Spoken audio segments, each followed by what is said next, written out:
အားလုံးပဲမင်္ဂလာပါ4ရက်နေ့အတွက်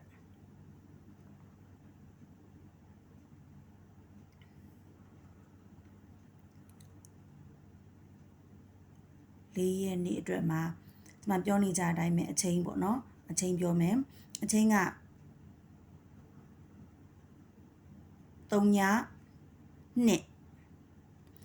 3ည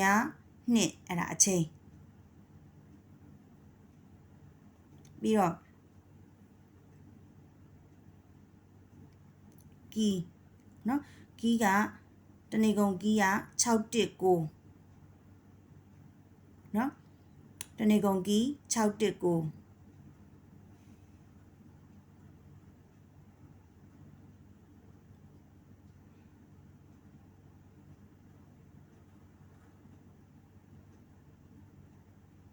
ပြီးတော့ကတ်မယ်ပြီးရင်ခွေမယ်ပေါ့နော်အဲ့ဒီအကတ်ခွေက16993ပြန်ပြမယ်နော်အချိန်က3ည2အချိန်က3ည2အဲ့ဒါကီးရကြတော့ဒီမှာ619ကီးပေါ့နော်ပြီးရင်ကတ်မဲ့ဟာကြဘာလဲဆိုရင်သူက16993အဲ့ဒါနဲ့3ည2နဲ့ကိုတွားကတ်မှာအဲ့ခွေမှာကြတော့16993ခွေမယ်တဏီကုံလေးစော့ပြီးအဲ့တော့တချို့ကတွတ်တဲ့သူတွေဆိုရင်တော့ကိုဟာနဲ့ကိုမှလည်းကီးရှိတယ်တို့ကိုဝိုင်းအချိန်နေရှိတယ်တို့ဟုတ်လားအဲ့လိုလေးဆိုရင်ကျမအချိန်နဲ့တွဲကျင်နေဆိုရင်လည်းတွဲသုံးပေါ့ဟုတ်တယ်ဟုတ်အဲ့လိုမှမဟုတ်ဘူးကိုဘာတော့ကိုလည်းတွတ်ထားတဲ့အ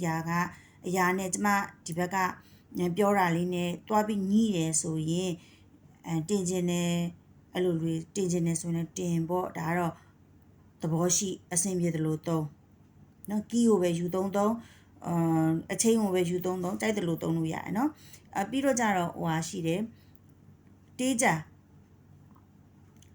ကြ2ရက်မှာကျမ10 break ခေါ်တယ်နော်အဲ့တော့10 break လိုက်ခြင်းတဲ့သူတွေ10 break ကိုသုံးခြင်းတဲ့သူတွေလည်းသုံးလို့ရတယ်ဆော့လို့ရတယ်နော်ဒါကျမခေါ်တာကိုပြောပြတာစင်နေတယ်လို့တော့